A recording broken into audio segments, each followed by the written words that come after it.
les enfants de la patrie, avez le peuple, et bonne année de merde à vous faire fister par prélèvement à la source. Faisant suite à l'attentat mystérieux de Strasbourg, les parasites de la pensée unique et autres chiens de garde furent aux abois, pour tenter de diaboliser toute pensée supérieure ou contraire à la leur, afin de vouloir freiner d'une certaine façon toute parole dénonçant un coup monté, par évidence.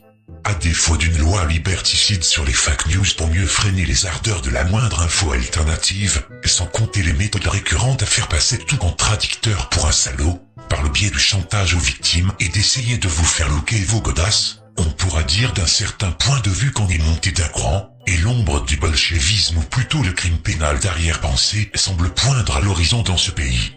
En particulier, le juif Hanouna, qui avait organisé un long débat orwellien et grand guignolesque sur le thème suivant, doit-on sanctionner ceux qui relaient les théories? Cet ancien mécène de l'islamophobie avait donc proposé dans sa nouvelle émission d'abrutissement public, un débat édifiant sur le complotisme.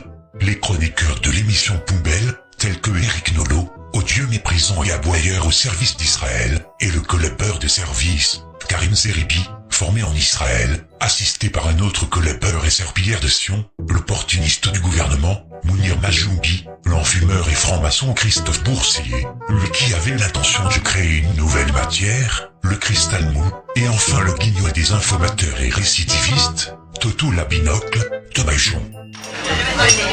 Ça promet. N'oublions pas la présence de notre chère Corinne, qui n'a pas hésité à être favorable pour qu'on sanctionne toute théorie du complot, alors qu'elle avait néanmoins osé enfin monter un de petits complots, lors de son petit guet-apens entendu envers le juif Éric Zemmour il y a quelques mois. C'est pour dire, comble du comble, quand on repense à Éric Zemmour, qui a pour habitude potentiellement de produire de la théorie du complot dans certains domaines, il est particulièrement cocasse de retrouver son compère à cette table pour ce débat à la con. Avec en parallèle d'autres pseudo-débats médiatiques sur le sujet, en voici un florilège. Celui qui a mis la publication qui a fait le plus parler, c'est Flyrider, l'un des porte-parole des Gilets jaunes, qui expliquait que pour lui, il n'y avait pas de hasard. Alors Flyrider, il devait être sur le plateau, il a fait un petit appel sur Facebook pour savoir s'il devait venir ou pas. Il y a beaucoup de gens qui l'ont dit qu'il ne devait pas venir parce qu'il avait été trop loin dans ses propos. Donc finalement, il a pris un peu peur, voilà, Flyrider, et il n'est pas venu. Sébastien Chenu, pour qu'on soit clair, la vidéo dont on vous parle depuis tout à l'heure... Non mais d'accord, mais... Non, l'une des figures des Gilets jaunes qui parle de complotisme, vous allez la regarder et puis vous m'en parlerez juste après. Regardez, parce qu'il a fait une première vidéo, et puis derrière, il en a fait une autre. Voilà, il est revenu un petit peu dessus, sans forcément s'excuser, mais regardez la première, et on va en parler, parce que Mounir, je sais que vous avez été très touché par cette première vidéo, qui, voilà, vous vous êtes dit, c'est pas possible de laisser passer ça. C'est pathétique. Voilà, et notamment une vidéo en particulier. Cette vidéo, elle est signée Maxime Nicole, alias Flyradar. C'est une des figures du mouvement des Gilets jaunes. Il publie beaucoup de vidéos sur les réseaux sociaux, beaucoup de messages. Dans la vidéo diffusée hier soir, il laissait entendre qu'en fait l'attaque de Strasbourg n'était pas vraiment un attentat. Il expliquait les faits se sont passés à 20h, donc je cite, avec seulement 3 personnes. Et si c'était un attentat, dites-vous bien que le mec qui veut faire un attentat vraiment, il attend pas qu'il y ait 3 personnes dans une rue le soir à 20h. Il va en plein milieu des Champs-Élysées quand il y a des millions de personnes et il se fait exploser. Ça, c'est un vrai attentat. Le reste, c'est des effets pour faire peur. Ce serait que le gouvernement aurait voilà, fomenté cet attentat, ce qui est complètement fou, pour essayer de calmer les Gilets jaunes, essayer de calmer ce qui pourrait se passer demain pour l'acte 5 des Gilets jaunes. C'est fou de penser ça. 300 000 vues rien que sur le réseau social Twitter. Alors d'ailleurs, face au tollé, depuis Maxime Nicole a publié une autre vidéo, c'était ce matin. Il estime, lui, que les médias déforment ses propos. Il appelle néanmoins à respecter les familles des victimes, tout en s'en prenant à l'État qui n'assurerait pas notre sécurité. Mais instaurer l'état d'urgence attentat. Voilà, exactement. Pour instaurer l'état d'urgence attentat, que le gouvernement puisse faire ça, pour que derrière, il n'y ait pas de rassemblement des Gilets jaunes. Ça a choqué personne n'en a parlé. Mais quoi, c'est quand même bizarre, avec des milliers de personnes dans je sais pas combien de villes sur le territoire depuis presque 4 semaines. Pas eu d'attentat, quoi. Si c'était des vrais attentats à chaque fois, ce serait peut-être déjà produit, non? Alors faut dire qu'il n'est pas du tout le seul à diffuser des théories complotistes depuis hier sur les réseaux sociaux, notamment certains groupes Facebook qui laissent entendre que le gouvernement a cherché à faire diversion avec cette attaque de Strasbourg, diversion face au mouvement des Gilets jaunes. Je réponds d'abord que les premiers à prendre en pleine face cette violence, c'est les familles des victimes. C'est sûr. Vous imaginez, vous êtes dans le doute, vous savez pas où ils sont, vous avez des nouvelles qui arrivent petit à petit, tout le monde, et vous entendez des gens qui disent c'est peut-être pas vrai. Pire que ça, une fois que c'est arrivé, on vous dit non mais en fait c'est peut-être pas eux. Les fake news, elles font du mal à la vérité, elles font du mal à la stabilité, mais elles font du mal à des êtres humains, quoi. Eh bien, c'est effectivement inacceptable. Moi, ça me révulse. Et je crois d'ailleurs que cet après-midi à l'Assemblée, on a bien compris que l'indignation était partagée au moins par un élu. Dans ce moment tragique où je veux croire à l'union, au rassemblement, j'exprime notre honte et notre colère face à ceux qui crient au complot d'État et qui voudraient que ce soit la République qui ait organisé cet attentat. Ceux-là Ceux-là, dans le confort indécent de leur anonymat sur les réseaux sociaux, derrière un écran de smartphone ou derrière un clavier d'ordinateur, nous devons le dire, ceux-là font preuve d'indignité. Un député alsacien, un député local, qui était au bord des larmes. Ensuite, dans les deux groupes qu'il y avait là, les deux groupes principaux de Gilets jaunes, il y a quand même des commentaires qui ont été faits, jusqu'à encore cet après-midi, jusqu'à encore ce soir, sur l'idée que le gouvernement a sacrifié des Français, a fomenté ces attentats ou a libéré ce terroriste ou laissé filer ce terroriste. C'est terrible de laisser dire ça. Certains groupes de Gilets jaunes ont décidé de prendre les devants pour éviter les diffusions de fausses informations, Regardez celui-ci, La France en colère, c'est un groupe très actif depuis le 17 novembre. Ils ont publié ce message pour dire que face au débordement et à la multiplication des messages, ils avaient tout simplement décidé de bloquer la publication de messages sur leur post Facebook, sur leur wall Facebook. Moi, ce que je crois là-dessus, c'est que les théories du complot, les fake news et tout ça, c'est un moyen d'échapper à la vérité. En vrai, ce qui s'est passé, c'est qu'il y a des gens qui nous veulent du mal. Et oui, en vrai, aujourd'hui dans notre pays, il y a des gens qui veulent tuer d'autres Français. Et puis, en vrai, dans ce pays, dans ce monde-là, il y a des gens qui ont voulu faire péter 2 avions contre des tours et tuer des milliers de personnes. Le problème avec les fake news, c'est qu'en allant chercher une responsabilité ailleurs que dans la réalité, eh ben, on dédouane tous ces gens-là. Le complotisme a toujours existé, mais les réseaux sociaux n'ont pas toujours existé. Avant, si ça restait dans un coin de bistrot, ça faisait pas de dégâts. Maintenant, on peut être vu par des millions de gens quand on poste une vidéo. Et ça continuera tant qu'on n'aura pas responsabilisé les réseaux sociaux eux-mêmes, c'est-à-dire les fournisseurs du tuyau. C'est-à-dire tous ces réseaux sociaux, c'est des entreprises. Je vais pas dire qu'il faut tous les foutre en tôle. Là, je mélange les deux débats. Tous ceux qui les diffusent, c'est pas eux qu'il faut sanctionner. Ceux qu'il faut sanctionner très fort. Et là où il faut qu'on mobilise tous les moyens, et c'est ce qu'on fait. C'est identifier ceux qui les inventent, qui les construisent, qui les diffusent pour déstabiliser notre pays. Elles sont ravies que le trafic passe, puisque dessus, il y a un système économique qui se branche. Donc tant que les États n'auront pas dit à ceux qui véhiculent, vous êtes responsables de ce que vous véhiculez, que ça soit des appels au meurtre, du complotisme, eh bien on n'en sortira pas. Qui sont ceux qui ont intérêt à les diffuser? Et à chaque fois que quelqu'un diffuse une news, il faut qu'il se pose la question, qui a eu intérêt à ce que ça fasse? Pendant la dernière présidentielle, est-ce que vous avez vu toutes les fake news qui ont eu lieu contre Emmanuel Macron? Absolument. C'est vrai que ça prend une proportion étonnante. Oui, parce que au fond, c'est pas la première intox diffusée par certains du mouvement des Gilets jaunes, qui mérite franchement mieux. D'ailleurs, on peut le dire. Il y a eu, vous savez, autour du pacte de Marrakech, on a expliqué que derrière ce texte, il y avait la vente de la France à l'ONU. Non, même pas de gros doute, faut pas l'affirmer, mais c'est largement possible, oui. C'est-à-dire, la théorie de quoi? Racontez-nous. La théorie du complot, par exemple, la théorie du complot en elle-même, celle qui circule le plus sur les réseaux sociaux, c'est que l'attentat a pu être organisé, justement par le gouvernement pour, monsieur, en quelque sorte,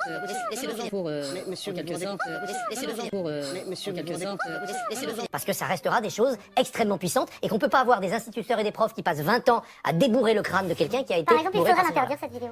Bien sûr, mais Twitter aurait d'emblée dû l'empêcher de passer sur son réseau. Il y a une sorte d'irresponsabilité du diffuseur en la matière. C'est une théorie qui a été, ça reste une théorie. Par exemple, vous avez dit tout à l'heure, c'est limite insultant pour les familles des victimes. Moi, je n'ai jamais dit qu'il n'y avait pas de victimes, j'ai jamais dit qu'il n'y avait pas de coupables.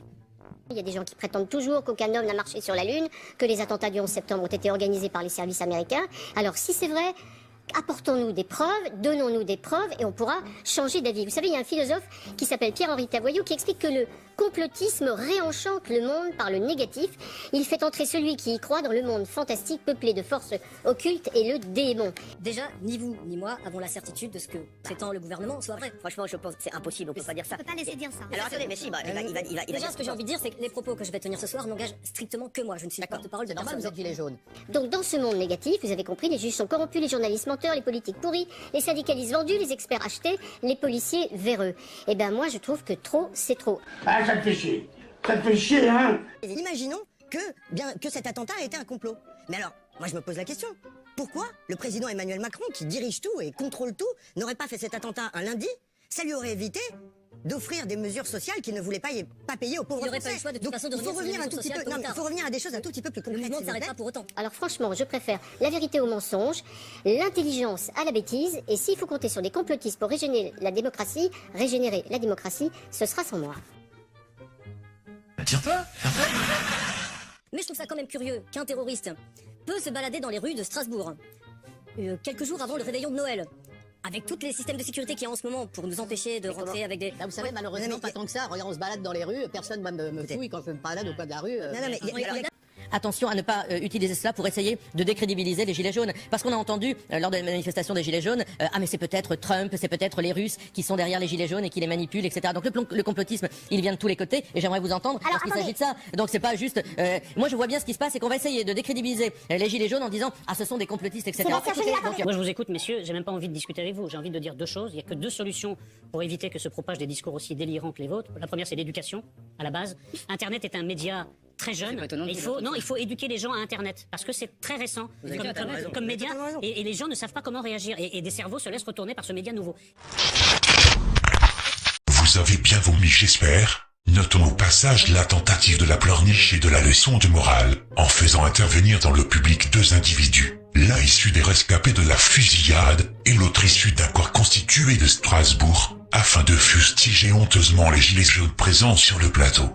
Une belle magouille que vous pouvez retrouver en intégralité dans la description.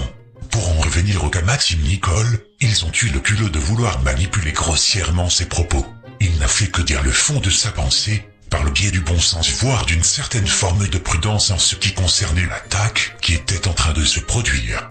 Ce n'est pas la première fois que la caste qui nous gouverne tente comme elle peut de vouloir introduire l'idée que l'origine doit être forcément et obligatoirement terroriste, et non l'acte d'un taré qui aurait pu péter les plombs, surtout quand il s'agit de l'implication d'un arabe ou d'un musulman, voire les deux, et c'est pathétique. Toute la différence entre un acte criminel ou de folie meurtrière et un acte terroriste. Mais rassurez-vous, le seul complotisme acceptable qui sera toléré en France, ce sera encore et toujours le complot de Poutine ou des Russes. Cependant, ce show télé intervenait 2 jours seulement après la proposition sur Twitter du juif Ariel Goldman, gros avocat et patron du Fonds social juif unifié, de créer une aberration tellement lourde de sens. La veille au soir, Hanouna et Goldman, l'organisateur du gala, se retrouvèrent avec le pseudo-humoriste pro-israélien Gad Elmaleh, en maître de cérémonie, pour la levée de fonds à destination exclusivement de citoyens juifs en précarité ou en handicap. Et donc, 2 jours auparavant, Goldman se faisait épingler par l'eau cruelle et sanguinaire, Panamza. Va chercher un seau. Chien, vas-y, vomis sur le mec. Ainsi, le 12 décembre dernier, ce névrosé voulait proposer un délit de complotisme en réaction aux légitimes interrogations suscitées par l'étrange attentat survenu la veille à Strasbourg. Je propose que l'on crée le délit de complotisme et qu'il soit sévèrement puni. Répète ça. Je propose que l'on crée le délit de complotisme et qu'il soit sévèrement puni. L'impression est claire, l'idéologie bolchevique de ses ancêtres de l'ancienne Russie soviétique des années 20 et le sionisme sont 2 concepts parfaitement proches. Vous ne trouvez pas? Et dire que le lendemain, Nanar Kazneuv venait de faire connaître son auto-célébration avec ce mec à travers un dîner de gala organisé à Strasbourg même. On pourra prôner la coïncidence de toute façon et de fil en aiguille. C'est pour marquer le coup. En ce qui concerne votre serviteur, dans un premier temps, je n'ai pas pu résister à la tentation de le taquiner un peu.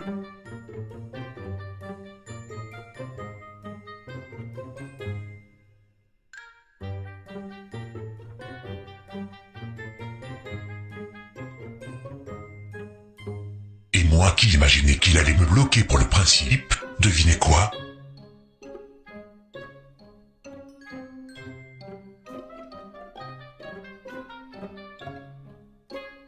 Comme c'est commode, hein? Et comme je ne parle jamais sans biscuit comme on dit, croyez-vous qu'il allait me bloquer pour le principe? Eh ben non, il fait pire que ça.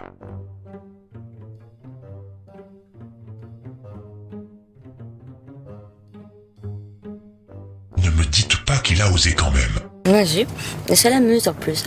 Goldman passe en mode roublard, afin de justifier implicitement la suppression de son tweet délirant. En vérité, la loi qui punit le complotisme existe déjà, c'est la diffusion de fausses nouvelles punies par la loi sur la presse, et l'article 332-14 du Code pénal. Il suffit de la faire appliquer fermement. Il est idiot ou quoi? Comme vous l'avez compris, pas la peine de lire le contenu de l'article de loi, vu l'absence totale du mot complotisme, et comme vous aurez compris, ce mec affabule complètement.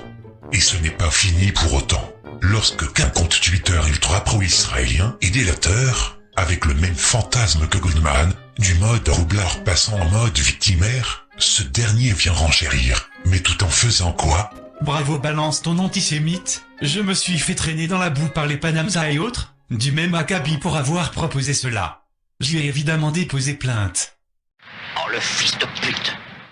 Au vu de son tollé évident via son tweet effacé, et vu que le site ultra anti-juif Démocratie Participative lui avait réservé un article particulièrement chaleureux, monsieur qui a beaucoup souffert aura donc le culot incroyable de vouloir porter plainte contre l'abominable Panamza. Décidément, on n'aura pas fini de rire avec cette forfaiture. Tout va bien dans le meilleur des mondes, et vous savez à quoi vous en tenir.